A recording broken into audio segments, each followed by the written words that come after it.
RTGS பண்ணிவிட்டேன் என்பது ஒரு கட்சியினுடைய நடவடிக்கை அல்ல. ஒரு தலைவர் பாதிக்கப்பட்ட மக்களை சென்று சந்தித்திருக்க வேண்டும். உங்களுக்கு அனுமதி கிடைக்கவில்லையா, நான் தடைகளை மீறி வருகிறேன் என்று புறப்பட்டிருக்க வேண்டும். கைதானாலும் பரவாயில்லை என்று கிளம்பி இருக்க வேண்டும். வீட்டுக்குள் உட்கார்ந்து கொண்டு அரசியல் செய்வது அந்த அரசியல் வெற்றி பெறுவதற்கு உதவாது. No compromise. உங்க சைடுலயும் எங்க சைடுலயும். It's a GT promise. GT Holidays, South India's #1 travel brand. Aachi Royal gulab jamun packs, ஒன்று வாங்கினால் ஒன்று இலவசம்.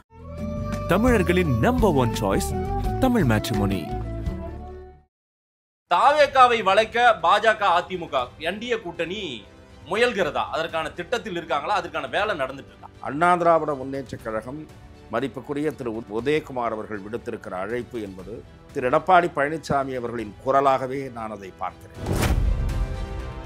விஜயை பார்த்து திமுக எந்த அளவு மிரண்டு போயிருக்கிறதோ அதே அளவு மிரட்சி அதிமுகவின் கண்களிலும் தெரிகிறது என்பது அவர்களுடைய வார்த்தைகளில் இருந்து வெளிப்படும். உங்களுக்கு துணை முதலமைச்சர் பதவி கூட தருகிறோம், வாருங்கள் என்று உதயகுமார் அழைக்கிறாரே என்பது உங்கள் கேள்வி. சரி, அதுதான் நான் சொல்லுகிறேன். அதிமுக இறங்கி வருகிறது, அதன் பலவீனத்தை வெளிச்சம் போட்டு காட்டுகிறது. இது சரியான தேர்தல் உத்தி அல்ல. அவர் அதிமுக அணியோடு போனால் வெற்றி உறுதி. அதிமுக பிஜேபியும் இருக்குமா? பிஜேபி இருந்தாலும் தவறில்லை என்கிறேன். நான் என்ன கேட்கிறேன், திரும்ப நீங்கள் திமுக அணியை பார்த்து கேளுங்கள், வைகோவை பார்த்து கேளுங்கள், திருமாவை பார்த்து கேளுங்கள், என்ன ஆயிற்று உங்களுடைய இலங்கை தமிழர் பிரச்சனை நிலை என்று கேளுங்கள். ஓட்டு கிராஜுவலா ஏறிட்டே இருக்கு. 4% இருந்த கட்சி நீ 11% இருக்கு. ரெண்டாவது, அவங்க தலைமையில் ஒரு கூட்டணி அமையலாமான்ற யோசனையும் நீங்க சொன்ன மாதிரி அதுவும் ஒரு ஆப்ஷனும் இருக்கு. பிஜேபி இல்ல, நான் சொல்றது அந்த ஆப்ஷனும் விஜய்க்கு இருக்குன்றேன். ஓகே, இல்லைன்னா அண்ணாமலைன்ற ஆப்ஷனும் இருக்கு. ஒன்று, அதிமுக அந்த கூட்டணியில் தேசிய ஜனநாயக கூட்டணியில் விஜய் இணைவது, அல்லாவிட்டால் அதிமுக கூட்டணி ஒன்றுபட்ட பாமக, தேமுதிக, ஒன்றுபட்ட அதிமுக என்ற நிலை உருவாகுமானால் ஒரு வலிமையான போட்டியை திமுகவுக்கு ஏற்படுத்த முடியும். விஜய் நிச்சயம் சேதாரத்தை ஏற்படுத்துவார். அதிமுகவுக்கு மட்டுமல்ல, திமுகவுக்கும் சேர்த்துதான். இந்த கரூர் சம்பவத்துக்கு பிறகாக விஜய் இன்னுமே ஆக்டிவ் ஆகலையா சார்? நிச்சயமாக இது அவருக்கு பெரிய பின்னடைவை தோற்றுவித்து. இந்த மாதிரியான அணுகுமுறையை கரூர் சம்பவத்தில் காரணமாக அவருக்கு ஏற்பட்ட ஒரு பதட்டம் அல்லது கலக்கம் அல்லது கவலை கட்சி பணிகளில் தொய்வாக மாறிவிட்டது. ஆர்டிஜிஎஸ் பண்ணிவிட்டேன் என்பது ஒரு கட்சியினுடைய நடவடிக்கை அல்ல. ஒரு தலைவர் பாதிக்கப்பட்ட மக்களை சென்று சந்தித்திருக்க வேண்டும். உங்களுக்கு அனுமதி கிடைக்கவில்லையா, நான் தடைகளை மீறி வருகிறேன் என்று புறப்பட்டிருக்க வேண்டும். கைதானாலும் பரவாயில்லை என்று கிளம்பி இருக்க வேண்டும். வீட்டுக்குள் உட்கார்ந்து கொண்டு அரசியல் செய்வது அந்த அரசியல் வெற்றி பெறுவதற்கு உதவாது. புதிய கட்சி ஒன்றும் 2026 தேர்தலுக்கு முன்பே உதயமாக போகிறதுன்னு ஒரு செய்திகள் பரவிட்டே இருக்கு. அப்படி ஏதேனும் இருக்கா? என்னை பொறுத்தவரை திரு அண்ணாமலை அவர்களை பாரதிய ஜனதா கட்சி பயன்படுத்திக் கொண்டால் அந்த கட்சிக்கு நல்லது, பயன்படுத்திக் கொள்ளாவிட்டால் அந்த கட்சிக்குத்தான் நஷ்டம். அதன் தமிழர்களுக்கு வணக்கம். பல்வேறு துறைகளில் ஆக சிறந்த ஆளுமைகளை சந்தித்து நாம் நேர்காணல் எடுத்து வருகிறோம். அந்த வகையில் மீண்டும் நம்மோடு இணைந்திருக்கிறார் மூத்த பத்திரிகையாளர் திரு துக்ளக் ரமேஷ் அவர்கள். அவரிடம் கேட்பதற்கு நிறைய இருக்கின்ற வாரங்களோடமே கேட்போம். வணக்கம் ரமேஷ் சார். வணக்கம் மதேஷ், எப்படி இருக்கீங்க? நல்லா இருக்குது. தமிழக வெற்றி கழகம் இந்த கரூர் சம்பவத்துக்கு பிறகாக அதிமுகவும் பாஜகவும் வரிந்து கட்டி கொண்டு ஆதரவு கொடுப்பதும் அதை எப்படியாவது கூட்டணி வயப்படுத்தி விடலாம் என்று முனைப்பில் இருப்பதாக தெரிகிறது. இதுல பாஜக ஒரு தனி ரோல் பண்றாங்க, தனி ஆவர்த்தனம் பண்ணிட்டு இருக்காங்க. எப்படியாவது அவரை இந்த இஷ்யூல இருந்து தன் பக்கம் இழுத்து விடலாம். அவர் பிஜேபியின் கைப்பாவியாவே விஜய் மாறிட்டாருன்னு திமுகவினர் தலையங்கமெல்லாம் எழுத ஆரம்பிச்சாங்க அவங்களுடைய அதிகாரப்பூர்வ பத்திரிகையில. இந்த பக்கம் நேற்றைக்கு முன்னாள் அமைச்சர் திரு ஆர்பி உதயகுமார் சொல்றாரு, தமிழ்நாட்டை மட்டுமல்ல, திமுக மீண்டும் ஆட்சிக்கு வந்தால் தாவேகாவையும் காப்பாற்ற முடியாது, நீங்க சிரஞ்சீவி பாணியெல்லாம் செட் ஆகாது, பவன் கல்யாண் ரோலுக்கு வாங்க, யாரக்கூடிய துணை முதலமைச்சர் கொடுக்குறோம் வாங்க கூட்டணிக்குன்ற மாதிரி அவருடைய ஸ்டேட்மெண்ட் இருக்குது. தாவேகாவை வளைக்க பாஜக அதிமுக என்டிஏ கூட்டணி முயல்கிறதா? அதற்கான திட்டத்தில் இருக்காங்களா? அதற்கான வேலை நடந்துட்டு இருக்கா?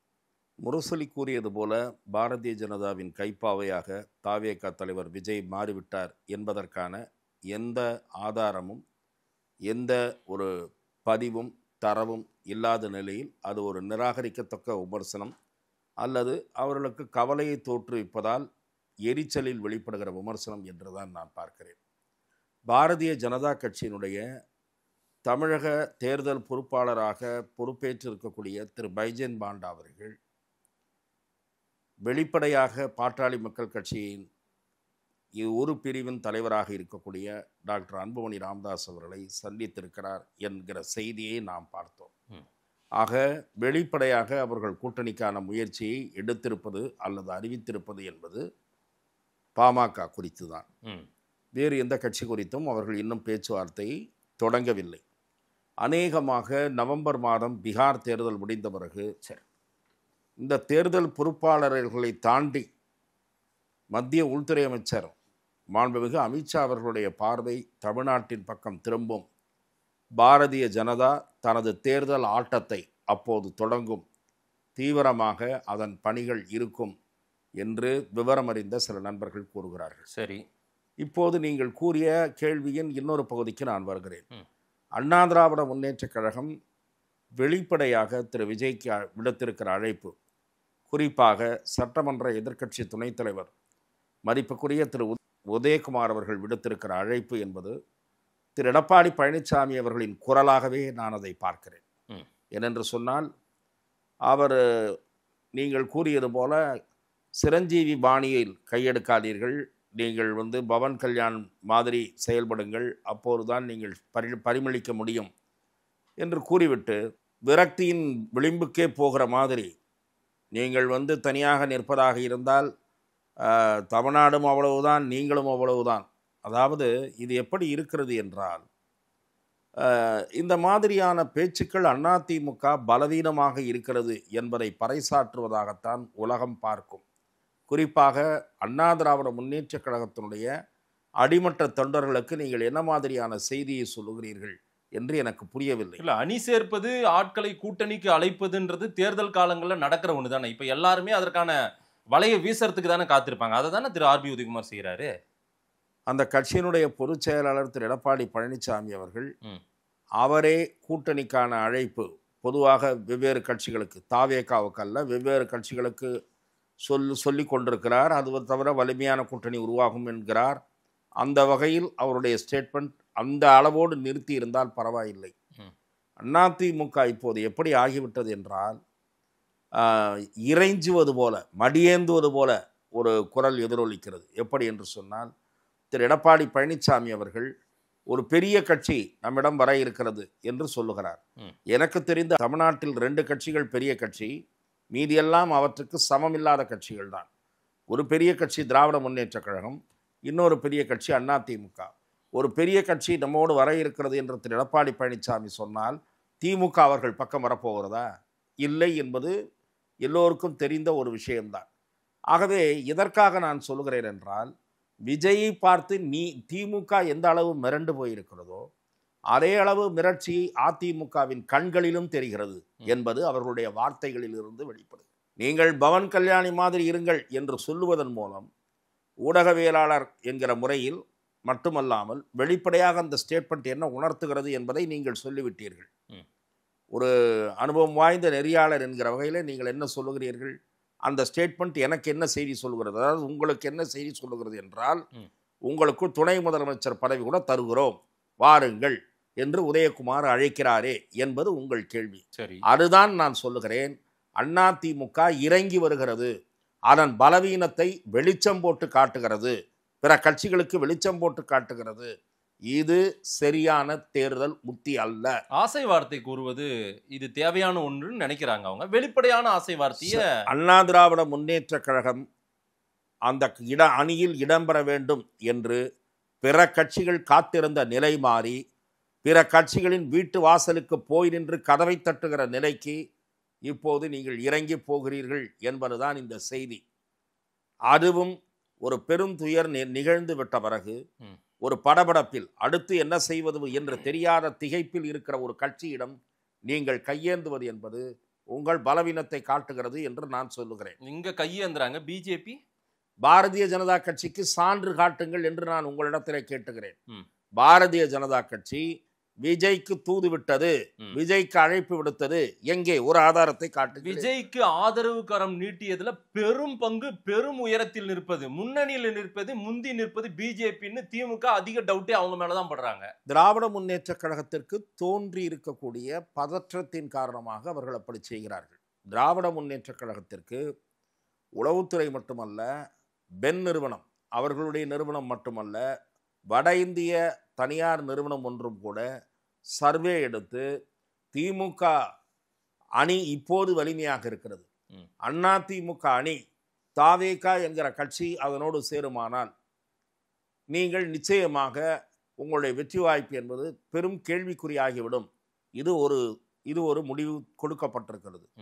இன்னொரு முடிவு என்ன கொடுக்கப்பட்டிருக்கிறது என்றால், திமுகவுக்கு மெஜாரிட்டி கிடைக்காத சூழல் எப்போது உருவாகும் என்றால், ஒருவேளை காங்கிரஸ் கட்சி திமுக அணியிலிருந்து விலகி தாவேகாவுடன் கரம் கோர்த்து தாவேகாவுடன் மேலும் 1-2 சிறிய கட்சிகள் சேருமானால் அப்போதும் திமுகவுக்கு மெஜாரிட்டி கிடைக்காது என்று 2 விதமான சூழல், அதாவது 2 விதமான கணிப்புகள் திமுக வசம் கொடுக்கப்பட்டிருப்பதாக நான் அறிகிறேன். இதை தவிர வேறு சில விஷயங்களும் இருக்கின்றன. சார், இதெல்லாம் கணிப்புகள் சார். நான் ஒரு மூத்த பத்திரிகையாளர், உங்களுடைய எக்ஸ்பீரியன்ஸ்லாம் நிறைய பார்த்துருப்பீங்க, நிறைய தேர்தலில் நிறைய கூட்டணிகளை பார்த்துருப்பீங்க. 3 ஆப்ஷன் இப்போதைக்கு விஜய் கட்சியை வச்சு, அதாவது தாவேகாவை வச்சு சொல்றாங்க. ஒன்று, அவர் தனித்து போட்டி, அவருக்கு கீழே ஒரு சில அணிகள் கட்சிகள் வரும்ன்றாங்க. இன்னொன்று, அதிமுக பாஜக என்டிஏ அலையன்ஸ்குள்ள போவாரு அப்படின்னு சொல்றாங்க. அல்லது விஜய் அதிமுகவோடு போவார், பிஜேபி தனியா இருக்கும்னு சொல்றாங்க. அல்லது பிஜேபி விஜய் எல்லாம் ஒண்ணு சேர்ந்து அதிமுக தனிமையா அது ஒரு தனி அணி இருக்குன்றாங்க. இந்த மாதிரி எல்லாம் நிறைய. 5வது விட்டுறீங்களே, விஜய் காங்கிரஸோடு போவது என்பது. விஜய் காங்கிரஸோடு வேற சொல்றாங்க, காங்கிரஸ் பிசிகாவை சொல்றாங்க. இந்த 5 ஆப்ஷன்களும் இருக்கின்றன என்பதுதான் உண்மை. இந்த 5 ஆப்ஷனும் இருக்கா? 5 ஆப்ஷன்களும் விஜய் முன்பாக இருக்கின்றன. என்ன ஆப்ஷன் அவரு செலக்ட் பண்ணுவார், எது நடக்கும்னு நினைக்கிறீங்க? நான் அதான் சொல்ல வர்றேன். விஜய் முன்பு இருக்கின்றன. விஜயை அவர் பக்கத்தில் இருக்கக்கூடிய 1-2 பேர் நான் கேள்விப்படுவது ஆளுக்கு ஒரு பக்கமாக இழுக்கிறார்கள். ஒருவர் ஒரு கையை வைத்துக்கொண்டு இழுத்து நம் தலைமையில் அணி அமைப்போம், வாருங்கள் காங்கிரஸ்க்கு வேண்டுமானால் தூது விடுவோம். இன்னொருவர் வேண்டாம், நீங்கள் பிஜேபியை கொள்கை எதிரி என்று சொல்லிவிட்டு போகாதீர்கள் என்று காங்கிரஸை பார்த்து கை காட்டுபவர்கள் சொல்கிறார்கள். இன்னொரு பக்கம் இருப்பவர்கள் திமுகவை வீழ்த்த வேண்டும் என்றால் இந்த பக்கம்தான் போயாக வேண்டும், அதிமுக பக்கம்தான் போயாக வேண்டும், பாஜக இருந்தாலும் தவறில்லை, பாஜக வேண்டாம் என்று நினைக்கிறீர்களா, பாஜக அதிமுக கழற்றி விட்டுவிடும், நாம் மெசேஜ் அனுப்பினால் கழற்றி விட்டுவிடும், வாருங்கள் இழுக்கிறார்கள். அந்த கட்சியினுடைய முக்கிய பொறுப்புகளில் இருக்கக்கூடிய நிர்வாகிகள் இதற்கு முன்பு இருந்த மனநிலை வேறு, இப்போது இருக்கிற மனநிலை என்ன மனநிலை? இதற்கு முன்பு இருந்த மனநிலை விஜயே தனியாக நின்று ஜெயிக்க முடியும். சரி, ஏனென்றால் இன்றைக்கு விஜய்க்கு ஒரு பெரிய பாப்புலாரிட்டி, செல்வாக்கு இருக்கிறது. பிரதான எதிர்க்கட்சியான அதிமுகவை விட நாம் தான் இன்றைக்கு பெருங்கூட்டத்தை ஈர்க்கக்கூடியவர்களாக இருக்கிறோம் என்று கருதிய மாவட்ட நிர்வாகிகள், மாவட்ட செயலாளர்கள் அதிகம் பேராக இருந்தார்கள். இப்போது அவர்களிலே பலர் கூட்டணி வந்தால் நன்றாக இருக்குமே, உறுதியாக எம்எல்ஏ வாகிவிடலாமே என்கிற சபலத்தில் இருப்பதாக நான் அறிகிறேன். ஆக கட்சிக்குள்ளும் டிவைடட் ஒப்பீனியனாக இருக்கிறது. தனியாக நிற்பதா, காங்கிரஸ் பக்கம் போவதா, அதிமுகவோடு சேர்வதா, குழப்பத்தில் விஜய். நீங்கள் தலைப்பு கூட போட்டுக்கொள்ளலாம். எதற்கு சொல்லுகிறேன் என்றால், இந்த 3 ஆப்ஷன் தான் முக்கியமாக இருக்கிறது. இதிலே திமுக ஒரு நெரேட்டிவை அவர்களுக்கு வேண்டிய மீடியா மூலம் செட் செய்கிறது. எப்படி? அதிமுக ஒரு மீடியா நெரேட்டிவை செட் செய்கிறது. திமுகவிடம் மீடியா பலம் அதிகமாக இருக்கிறது. ஸோ திமுக என்ன செய்கிறது சொல்லுகிறது என்றால், விஜய் அதிமுக பக்கம் போனால், பாஜகவோடு சேர்ந்து போனால் மைனாரிட்டி ஓட்டு காலி, தலித் மக்கள் ஓட்டு வராது, அது தவிர விஜய் தான் மாற்று சக்தி என்று கருதியதால் வருகிற வாக்கு 5%, 6%, அந்த வாக்கும் வராது. ஆக திமுக நினைக்கிறது, திமுக சொல்லுகிறது, பரப்புகிறது. சரி, திமுகவினுடைய ஆதரவு ஊடகவியலாளர்கள் அல்லது ஆதரவு அரசியல் விமர்சகர்கள் பரப்புகிற செய்தி. சரி, ஆகவே அதிமுக பக்கம் போனால் அப்படியே அபரிமிதமான வெற்றி என்பதெல்லாம் உறுதி அல்ல. விஜயின் இமேஜ் டேமேஜ் ஆகும் என்று ஒரு கதையை, பிம்பத்தை கட்டமைக்கிறார்கள். என்ன காரணம்? அதிமுகவோடு சேர்ந்து விடக்கூடாது. இது அப்படியே நீங்கள் தூக்கி ஓரமாக வையுங்கள். அதிமுக நேரேட் செய்வது ரொம்ப சிம்பிள். உதயகுமார் சொன்னது தான் அந்த நேரேட்டிவ். என்னன்னா, விஜய் அவர்களே தனித்து நிற்காதீர்கள், திமுக விழுங்கிவிடும், இந்த திமுக மறுபடியும் வந்தால் உங்களை விழுங்கிவிடும். உன் கதை என்ன? விஜய் கட்சியை விழுங்கிடும், நீங்க மறுபடியும் எதிர்கட்சி தான், ஆளுங்கட்சின்றதை மறந்துடணும். அதனால தான் கையேந்திரீங்க. இது ஒரு பக்கம் இருக்கட்டும். இதை தவிர விஜய் அதிமுக பக்கம் சேர்ந்து விடக்கூடாது என்று அது இன்னொரு விதமான நெரேட்டிவ். விஜய் கட்சி அதிமுகவோடு சேர்ந்தால் திமுக சொல்றதுல இன்னொன்று என்னன்னா, சுருங்கிவிடும். ஓட்டும் எதிர்பார்த்த ஓட்டு விழாது. அவர் கட்சியும் எம்எல்ஏக்கள் நின்னாங்கன்னா ஒரு எவ்வளோ பேர் வர்றாங்களோ அதில் அதிமுக கொஞ்சம் கொஞ்சமாக கரைச்சிரும் என்பது இன்னொரு தியரி. தனியாக நின்னா திமுக ஸ்வாலோ பண்ணிடும். அதை தவிர இன்னொன்று சொல்கிறாங்க, வேட்பாளர்களையே பர்ச்சேஸ் பண்ணிடுவாங்க திமுக. வேட்பாளர்களே கரைஞ்சு போயிடுவான். கடைசி நாளில் தூக்கி வேட்பாளர்களே நாக்கிடுவாங்க. அந்த வேட்பாளர் தனியாக நின்னா. இதுவும் அதிமுகவினுடைய நெரேட்டிவ். இப்படி பலவிதமான நெரேட்டிவ்ஸை செட் பண்றாங்க. சோ விஜய்க்கு எல்லாருமே பயமுறுத்துறாங்க, பயமுறுத்துகிறார்கள், குழப்புகிறார்கள். ஆனா அவர் என்னமா இருக்காரு? இல்ல, அதுதான் நான் சொல்லுகிறேன். அது அவர் நம்ம மக்களை சந்திக்கிற போது அவரை சுத்தி இருக்கிற எது அவருக்கு நல்லது என்று என்ன கேட்டால், அவர் அதிமுக அணியோடு போனால் வெற்றி உறுதி. அதிமுக பிஜேபியும் இருக்குமா? பிஜேபி இருந்தாலும் தவறில்லை என்கிறேன். நான் என்ன கேட்கிறேன், திரும்ப நீங்கள் திமுக அணியை பார்த்து கேளுங்கள், வைகோவை பார்த்து கேளுங்கள், திருமாவை பார்த்து கேளுங்கள், என்ன ஆயிற்று உங்களுடைய இலங்கை தமிழர் பிரச்சனை நிலை என்று கேளுங்கள், கம்யூனிஸ்டுகளை பார்த்து கேளுங்கள். பொருளாதார கொள்கையில் பாஜகவுக்கும் காங்கிரசுக்கும் வேறுபாடே கிடையாது. மன்மோகன் சிங் ஆட்சிக்கும் மோடி ஆட்சிக்கும் வேறுபாடே கிடையாது. சொன்னவர்கள் கம்யூனிஸ்டுகள். ஆகவே எந்த கூட்டணியும் தேர்தலுக்கானது தான், எந்த கூட்டணியும் கொள்கை கூட்டணி அல்ல. நான் இதை உங்களுக்கும் சொல்லியிருக்கிறேன், மக்கள் மன்றம் என்கிற மேடையிலும் சொல்லியிருக்கிறேன். கொள்கையும் கிடையாது, ஒரு புடலங்காயும் கிடையாது என்கிற வார்த்தையை தான் நான் சொன்னேன். எந்த அணியிலும் கொள்கையெல்லாம் கிடையாது. கொள்கை இருந்தா போய் ராஜபக்சே கிட்ட போய் பரிசு பொருட்களை வாங்கி வருவார்களா? வெட்கமே இல்லாமல் ஈழ இன அழிப்புக்கு காரணமானவர் என்று சொன்ன ராஜபக்சேவிடம் கைகுலுக்கி விட்டு வந்தவர்கள் தானே திமுக கூட்டணியில் இருக்கக்கூடிய தலைவர்கள்.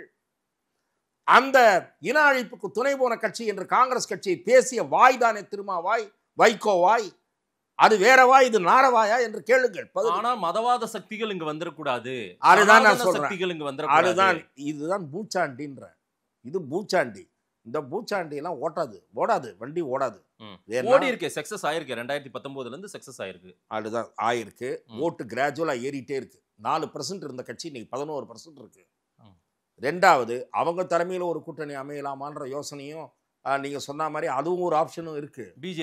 பிஜேபி இல்ல, நான் சொல்றது அந்த ஆப்ஷனும் விஜய்க்கு இருக்குன்றேன். ஓகே. இல்லன்னா அண்ணாமலைன்ற ஆப்ஷன் இருக்கு. இப்படி பலவிதமான ஆப்ஷன் இருக்கு. என்ன அண்ணாமலை ஆப்ஷன்? இல்ல, அப்படியும் வருகிறது இல்ல தியரி. நான் சொல்லுவது அல்லவா புது அண்ணாமலை ஆப்ஷன். நீங்களும் வரீங்களா அந்த புள்ளிக்கு? இல்ல, நான் வரல. நான் அண்ணாமலை கட்சி விட்டு போவார்னு சொல்லல. அண்ணாமலையை முன்னிறுத்தி விஜயோடு சேர்ந்து ஒரு கூட்டணியை கட்டமைக்கலாம். இவங்க அண்ணாமலையை முன்னிறுத்தினா எப்படி புரியல? நான் என்ன சொல்லுகிறேன், பிஜேபி தெளிவுபடுத்துறீங்க சார். அந்த பிஜேபி ஏதோ இல்ல நான் சொல்லல சார். நான் சொல்லுவதெல்லாம் ஊடகங்கள்ல வர்ற செய்தியை தான் நான் உங்களுக்கு சொல்றேன். ஊடகங்கள்ல வர்றது தான். பட் உங்களுக்கு இன்டர்னல் சோர்ஸ் அதிகம். அதனால நான் இன்டர்னல் சோர்ஸ் எல்லாம் நான் ஒண்ணும் அந்த சோர்ஸ் எல்லாம் நான் சொல்லுவது, அந்த சோர்ஸை வைத்து நீங்கள் கேட்டீங்கள் என்றால், இன்றைய தேதியில் தமிழகத்துல கூட்டணி என்பது குழப்ப நிலையில் தான் இருக்கு. ரைட். அதுதான் இன்டர்னல். நீங்க டைவர்ட் ஆகி வெளியே போறீங்க. அண்ணாமலைக்கு வாங்க. இல்ல, அண்ணாமலைக்கு வரல. நான் என்ன சொல்லுகிறேன், அண்ணாமலை என்கிற சக்தியை முன்னிறுத்தி பிஜேபி தமிழகத்துல 18% 19% வாக்கு வாங்கியிருக்கு நாடாளுமன்ற தேர்தலில். மோடி பிளஸ் அண்ணாமலை சேர்ந்து எவ்வளோ? 19%. அதுல கூட்டணி கட்சிகளை கழிச்சுட்டா பிஜேபி மட்டும் எவ்வளோ? 11%. ஆகவே பாரதிய ஜனதா கட்சி நீங்கள் சொல்லுவது போல அதிமுக விஜய் சேர்ந்து பிஜேபி கழட்டி விட்டா பிஜேபி தனியா போய்விடாது. பிஜேபியிடம் சில கட்சிகள் சேர தயாராக இருக்கும். பாட்டாளி மக்கள் கட்சி 2ஆ தானே இருக்கு, ஒன்னும் சேர்ந்து இல்லையே. தேமுதிக இன்னும் எந்த முடிவும் எடுக்காம தானே இருக்கு. ஆகவே இன்றைய தேதியில் தமிழக அரசியல் குழப்ப நிலையில் தான் இருக்கிறது. திராவிட முன்னேற்ற கழகம் வீழ்த்தப்படுவதற்கு 2 வாய்ப்புகள் இருக்கின்றன. ஒன்று, அதிமுக அந்த கூட்டணியில், தேசிய ஜனநாயக கூட்டணியில் விஜய் இணைவது.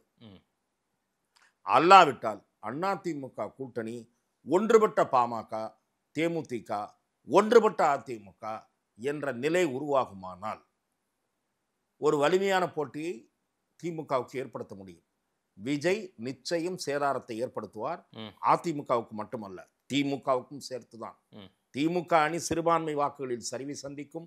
திருமாவளவன் கட்சி ஓட்டு சதவீதம் கணிசமாக குறையும். நாம் தமிழரில் சிறிய சேதாரம் ஏற்படும். இப்படி எல்லா பக்கமும் தான் சேதாரத்தை ஏற்படுத்துவார். அதிமுகவுக்கும் ஏற்படுத்துவார். ஆனா இது எல்லாமே விஜய் எடுக்கிற முடிவுல தான் இருக்கு. தாவேகா எடுக்கிற முடிவுல தான் இருக்கு. தாவேகா எடுக்கும் முடிவு தமிழக அரசியல்ல ஒரு மாற்றத்தை உருவாக்கக்கூடிய முடிவாக உருவாவதற்கு வாய்ப்பு இருக்கு. அதை விஜய் சரியான புள்ளியில் பயன்படுத்துவாரான்றதுதான் கேள்வி. இந்த கரூர் சம்பவத்துக்கு பிறகாக விஜய் இன்னுமே ஆக்டிவ் ஆகலையே சார்? இன்னுமே ஒரு சிறு சிறு அறிக்கைகளாக மட்டுமாவே இருக்குது. நிச்சயமாக எப்ப வெளியே வருவாரு? நிச்சயமாக இது அவருக்கு பெரிய பின்னடைவை தோற்றுவித்து விடும். இந்த மாதிரியான அணுகுமுறையை கரூர் சம்பவத்தில் காரணமாக அவருக்கு ஏற்பட்ட ஒரு பதட்டம் அல்லது கலக்கம் அல்லது கவலை கட்சி பணிகளில் தொய்வாக மாறிவிட்டது. அந்த கட்சி நகராமல் நிற்கிறது. இப்போது ஆர்டிஜிஎஸ் பண்ணிவிட்டேன் என்பது ஒரு கட்சியினுடைய நடவடிக்கை அல்ல.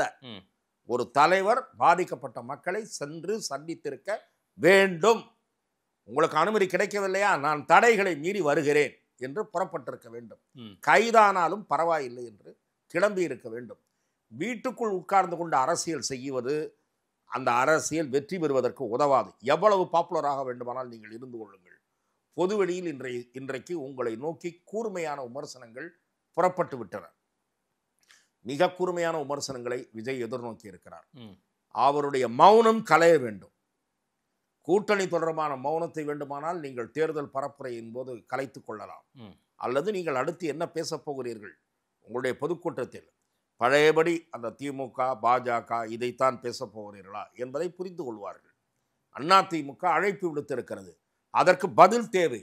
உங்கள் கட்சியினுடைய நீங்கள் அல்லாவிட்டாலும் புசி ஆனந்தோ அருண்ராஜோ நிர்மல்குமாரோ யாராவது ஒருவர் நீங்கள் அல்லது தாவேகாவினுடைய எக்ஸ் தளத்தில் பதிவிட வேண்டும். நீங்கள் தெளிவாகத்தான் இருக்கிறீர்கள், பழைய முடிவில் தான் இருக்கிறீர்கள் என்று.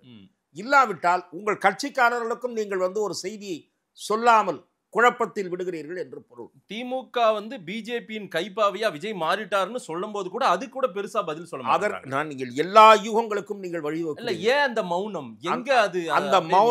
அந்த மௌனம் எதன் காரணமாக என்றால் அரசியல் அனுபவமற்றவர்கள் சுற்றி இருப்பதன் காரணமாக ஏற்படுகிற மௌனம். அரசியல் அனுபவஸ்தர்கள் ஒருவர் கூட இல்லை விஜய் பக்கத்தில். நீங்கள் அரசியல் அனுபவஸ்தர்கள் இருந்ததால் தான் விஜயகாந்தால் எல்லா பிரச்சனைகளிலும் கருத்து கூற முடிந்தது. அரசியல் பழுத்த அரசியல் அனுபவஸ்தர் கலைஞர், மக்கள் திலகம் எம்ஜிஆர், மறைந்த அம்மா செல்வி ஜெயலலிதா ஆகிய மூவராலும் மதிக்கப்பட்டவர், அரசியல் சான்றாண்மை மிக்கவர் என்று மதிக்கப்பட்ட பன்ருட்டியார் அவர்கள் விஜயகாந்த் பக்கத்தில் இருந்தார். ஆகவே எல்லா பிரச்சனைகளிலும் ஒரு நிலைப்பாட்டை அன்றைக்கே அவரால் கூற முடிந்தது. இன்றைக்கு இவ்வளவு விமர்சனங்கள் விஜயை நோக்கி சீறி பாய்கின்றன. ஒரு கருத்து கூட சொல்ல முடியவில்லை. அவர் சொல்லாட்டாலும் பரவாயில்ல சார், பக்கத்தில் இருக்க முக்கிய நிர்வாகிகள் கூட சொல்லலைனாலும் பரவாயில்ல. தொலைக்காட்சி விவாதங்களில் நான் பங்கெடுத்துக் கொள்கிறவன் என்கிற முறையிலே நான் உங்களுக்கு ஒரு தகவலை தெரிவிக்கிறேன். தொலைக்காட்சிகளுக்கு ஆளை அனுப்புவதில்லை என்று முடிவெடுத்து விட்டு ஒரு கட்சி உட்கார்ந்து இருக்க முடியுமா? அப்படி ஒரு முடிவெடுத்திருக்கிறார்கள். என்ன நீங்க பனையூர் பங்களாவில் இருந்து கொண்டு அவர் கட்சியை நடத்த முடியும்? ஒரு கட்சிக்கு ஒரு அலுவலகம் வேண்டாமா? அந்த அலுவலகத்தில் 4 நிர்வாகிகள் இயக்க வேண்டாமா? அங்கே 10 மாவட்ட செயலாளர்கள் டெய்லி போயிட்டு வந்திருக்க வேண்டாமா? எதுவுமே இல்லாமல் ஒரு அரசியல் கட்சி, ஆனாலும் அதற்கு ஒரு ஆதரவு இருக்கிறது. டைம் மட்டும் பார்த்துக்கலாம்னு நினைக்கிறாங்க போல சார். இல்ல, நான் என்ன சொல்லுகிறேன், இப்படி ஒரு தேக்க நிலையை ஏற்படுத்தி விட்டார் விஜய். இப்போது அந்த கட்சி தேக்க நிலை, தெளிவற்ற நிலை, குழப்ப நிலை மூன்றிலும் இருக்கிறது. அதன் காரணமாக விமர்சனங்களை சந்தித்துக் கொண்டிருக்கிறது. அவர் என்ன நினைக்கிறார், இப்படி அழைப்பு வருவதெல்லாம் பலம் என்று நினைக்கிறார். ஆனால் இவர் இந்த மாதிரியான அழைப்புகளுக்கு நீங்கள் பதில் சொல்லாமல் இருப்பது, முரசொலி விமர்சிப்பது மட்டுமல்ல, இந்த மாதிரியான விமர்சனங்கள் மட்டுமல்ல, உங்களுக்கு ஒரு தெளிவாக முடிவெடுக்கிற ஆற்றல் இல்லாதவர் என்கிற விமர்சனத்தையும் சேர்த்தே கொண்டு வந்து சேர்க்கும். சரி, இதை விஜய் மிக விரைவில் உணர்வது நல்லது. ஏற்பட்டு விட்டது மிகப்பெரிய தாமதம். இனியும் தாமதிப்பது அவரது அரசியல் வளர்ச்சிக்கு நல்லதல்ல. அந்த கட்சி தேக்க நிலையை சந்தித்து விடும்.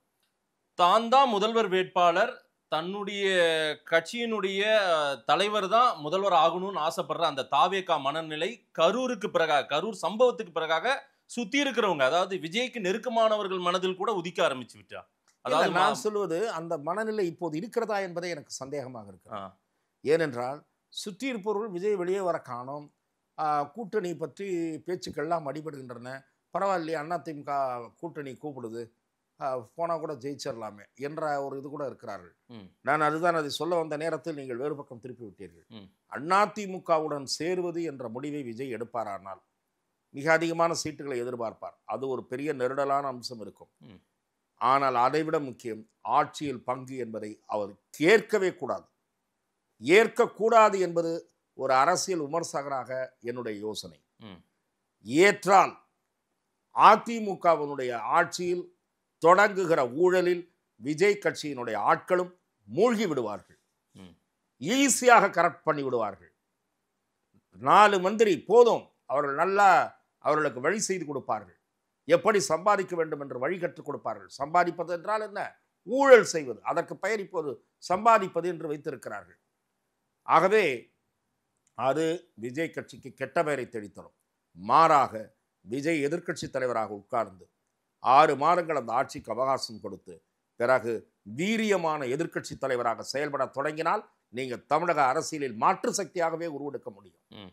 திராவிட முன்னேற்ற கழகம் உங்களுக்கு பின்னால் தான் இருக்கும். இந்த தேர்தல் முடிவுக்கு பிறகு சட்டசபையில் பிரதான எதிர்க்கட்சியாக தாவேக தான் இருக்கும்.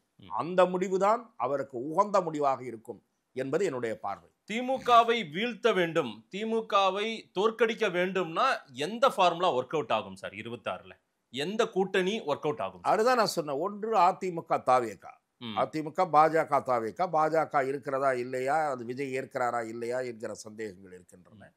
இல்லாவிட்டால் அதிமுக, பாஜக, பாமக, தேமுதிக, ஒருங்கிணைந்த அதிமுக, இதுதான் சரியான ஃபார்முலா.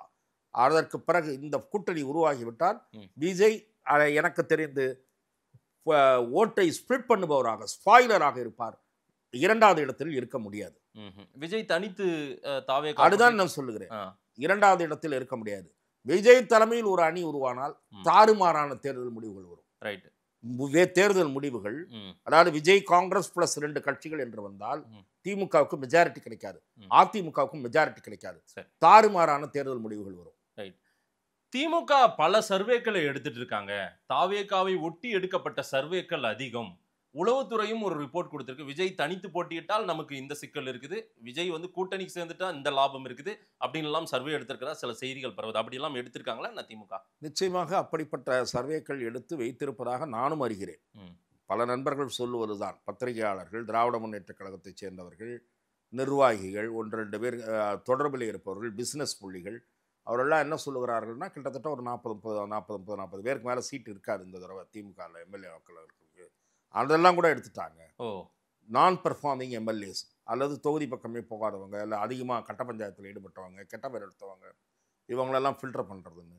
உதயநிதி அவர்களுடைய சிபாரிசில் இளைஞரணி நிர்வாகிகள் நிறைய பேருக்கு சீட்டு கிடைக்கும்ன்றது அது வதந்தி மட்டும் இல்லை, அது எல்லாரும் எளிதால் புரிந்து கொள்ளக்கூடியது தான். ஏன்னா முதல்வருக்கு பிறகு அவர் தான் அந்த கட்சி கொண்டு வரப்போகிறது என்பது நேச்சுரலாக அவருக்கு லாயலான ஒரு டீம் ஸ்ட்ராங்காக கொண்டு வருவார்கள் என்பது எதிர்பார்க்கக்கூடிய ஒன்று தான். இது தொடர்பாகவும் இப்போதே அடையாளங்கள், அதாவது வேட்பாளர் தேர்வு, யார் யாரை நிறுத்தலாம் என்ற அந்த பணியிலும் இப்போ நீங்கள் பார்த்தீங்கன்னா தேர்தல் பணிகளில் தீவிரமாக இருப்பது திமுக தான். அதிமுக பின்தங்கி தான் இருக்கிறது. இன்னமும் இவர்கள் அழைப்பு விட்டுட்டு தான் இருக்காங்க. ஒரு டூர் போனாரே தவிர, டூரை தவிர வேற எந்த வேலையும் பார்க்கல. மந்திரிகள்லாம் அவங்கவுங்க, முன்னாள் மந்திரிகள்லாம் அவங்கவுங்க ஊரில் சொந்தமாக சௌரியமாக உட்காந்துருக்காங்க. பூத் கமிட்டி மீட்டிங் நடத்திட்டியான்னு இவர் இங்கேருந்து கேட்குறாரு. நடத்திட்டோம் சார் அப்படின்றாங்க. இதுதான் போயிட்டுருக்கு அதிமுகவில். ஆமாம். தாவேகா சுத்தமாகவே ஆப்சண்ட்டில் இருக்காங்க. தாவேகா இதில் இருக்குது, ஆழ்ந்த உறக்கத்தில் இருக்குது. அந்த உறக்கத்திலேருந்து எழுந்து எப்போ வருவாங்கன்னு தெரியல. ஏன் விஜய்? ஆனால் உறக்கத்தில் இருக்கிற கட்சியை பற்றி இவ்வளவு பேச வேண்டிய நிலை ஆயிட்டே இருக்கு. அதுக்கு காரணம் மீடியாவுக்கு ஒரு கண்டென்ட் தேவைப்படுது. இப்ப நம்ம கண்டென்ட்டா பேசல சார். இல்ல மீடியாவுக்கு கண்டென்ட் தான். நீங்கள் விஜய் என்ன பண்ண போறாருன்ற ஒரு ஹைப்பை கிரியேட் பண்றாங்க. அந்த ஹைப்பு என்ன காரணம்னா அவருக்கு ஒரு எவ்வளவு பர்சன்டேஜ் இருக்குன்றது இன்னும் தெரியல. குறைஞ்சது 15 இருக்குன்றாங்க. பிடிக்காதவங்க என்ன அவ்வளோலாம் வாங்க மாட்டார், 8 வருவாங்க, 8% வாங்கினா பெரிய விஷயங்கன்றாங்க. 8 கீழே அவங்களாலே இறக்க முடியல. யாரு? விஜய் மீது வெறுப்பை, வன்மத்தை கக்குகிறவர்களாகவும் கூட 8% வாங்குவார், அதுக்கு மேலே வாங்க மாட்டாருன்றாங்க. உட்காந்த இடத்துல இருந்தே களத்துக்கு போயிட்டு வந்தவங்க 15 வாங்குவார், 20 வாங்குவாருன்றாங்க களத்துக்கு போயிட்டு வந்தவங்க. ஸோ ஆனால் இந்த மாதிரி உறக்க நிலையில் இருந்தால் அந்த 20 என்பது குறையும். இதுல ரொம்ப முக்கியமா இன்னொரு புதிய கட்சி ஒன்றும் 2026 தேர்தலுக்கு முன்பே உதயமாக போகிறதுன்னு ஒரு செய்திகள் பரவிட்டே இருக்கு. நீங்க கூட நடுவுல ஒரு துணுக்கா ஒரு பேரை சொல்லிட்டு போயிட்டீங்க வேகமா. அப்படி ஏதேனும் இருக்கா? இல்லை, நீங்கள் வந்து திரு அண்ணாமலை அவர்களை குறிப்பிட்டு கடந்த நேர்காணலிலும் கேட்டீர்கள், இந்த நேர்காணலையும் கேட்டுட்டு இருக்கீங்க. என்னை பொறுத்தவரை திரு அண்ணாமலை அவர்களை பாரதிய ஜனதா கட்சி பயன்படுத்தி கொண்டால் அந்த கட்சிக்கு நல்லது, பயன்படுத்தி கொள்ளாவிட்டால் அந்த கட்சிக்குத்தான் நஷ்டம். ஆனால் அவர் புதிய கட்சி தொடங்குவார், அதுவும் இந்த தேர்தல் நேரத்தில் தொடங்குவார் என்று நான் கருதவில்லை. விஜய் எப்போது கரூருக்கு போவார்ன்ற ஒரு கேள்வியும் உதித்து கொண்டே இருக்கிறது. அதுக்கான ஏன் அது வந்து தாமதப்படுத்திட்டே இருக்காரு? அநியாயமான தாமதம் இது. இது சாதாரண தாமதம் கூட இல்லை. நீங்கள் வந்து துயரற்ற மக்களோடு வீடியோ காலில் பேசியிருக்காரு. வீடியோ காலில் பேசி அதே மாதிரி நெட் ட்ரான்ஸ்ஃபர் பண்ணி இதிலெல்லாம் வந்து ஒரு பாலிடிக்ஸ் நடத்த முடியாது. அந்த குடும்பத்தைச் சேர்ந்தவர்கள் உங்களோடு தான் இருக்கிறார்கள். அது இது நீங்கள் வீடியோ காலில் பேசுவதற்கு முன்பே களத்திற்கு சென்ற எங்கள் செய்தியாளர் பாதிக்கப்பட்ட குடும்பத்தை பார்த்து விட்டு வந்தார். அப்போதே சொன்னார், விஜய் அண்ணா மேலே எந்த தப்பும் இல்லை என்று அந்த குடும்பத்தைச் சேர்ந்தவர்கள் சொன்னதாக. அந்த குடும்பத்தை தாண்டி தான் உங்களை மக்கள் கவனித்துக் கொண்டிருக்கிறார்கள். இந்த 38 பேர் குடும்பம், அவர்களுடைய உணர்வுகள், அதையெல்லாம் 41 பேர் குடும்பத்தெல்லாம் நான் மதிக்கிறேன். நான் அந்த இறந்து போனவர்களுடைய வேதனையை, துன்பத்தை, வலியை நான் நன்றாக உணர்கிறேன். ஆனால் விஜயை ஆதரிப்பவர்கள், அவர்களையும் தாண்டி லட்சக்கணக்கான ரசிகர்கள் அல்லது பல்லாயிரக்கணக்கான நியூட்ரல் ஓட்டர்ஸ், அவர்கள் இந்த செயல்பாட்டில் மகிழ்ச்சி அடையவில்லை. நன்றாக புரிந்து கொள்ள வேண்டும். தமிழக அரசியலில் மாற்றம் வேண்டும் என்று கருதி விஜயை ஆதரிக்க முன்வரக்கூடிய வாக்காளர்கள் விஜயினுடைய செயல்பாடு காரணமாக ஏமாற்றம் அடைவார்கள். அவர்களுடைய ஏமாற்றம் வேண்டாம், இது தேராது என்ற முடிவுக்கு வருவதற்கு முன் விஜய் விழித்துக் கொள்ள வேண்டும். அதிமுக, தாவேகா, பாஜக அவங்களுக்குள்ளார ஒரு அலைன்ஸ் சாத்தியமா? சாத்தியம்தான். திரு விஜய் அவர்கள் கொள்கை எதிரி என்று அதிகமாக பேசிவிட்டார், ஆகவே நாளை அவரை நோக்கி நெருக்கடிகள் வரும் என்றெல்லாம் சொல்லுகிறார்கள். மைனாரிட்டி ஓட்டு வராது என்று சொல்கிறார்கள். அந்த அம்சத்தில் வேண்டுமானால் நான் உடன்படுவேன். ஆனால் இந்த கொள்கை எதிரி என்று பேசிவிட்டு எப்படி போய் சேர்ந்தார் என்றெல்லாம் பார்க்க மாட்டார்கள். ஒரு வலிமையான அணி உருவாகிவிட்டால் இதுதான் வெற்றி பெறும் என்று கருதி அதன் காரணமாக அதற்கு ஒரு 3-4% கூட விழும். இந்த மைனாரிட்டி லாஸாக அது ஈடு கட்டிடும். ஆகவே விஜய் அதிமுக பாஜக என்று வந்தாலும் சரி, விஜய் அதிமுக என்று வந்தாலும் சரி, திமுகவுக்கு இந்த தேர்தல் மிகப்பெரிய சவாலாக, வாழ்வா சாவா என்கிற களமாக மாறிவிடும். பார்க்கலாம் சார், நிறைய விஷயங்கள் சொல்லியிருக்கீங்க. மக்கள் என்ன சொல்றாங்கன்னு பார்க்கலாம். நேரில் வந்து நேரம் கொடுத்து பேசியமைக்கு நன்றி. வாய்ப்புக்கு நன்றி.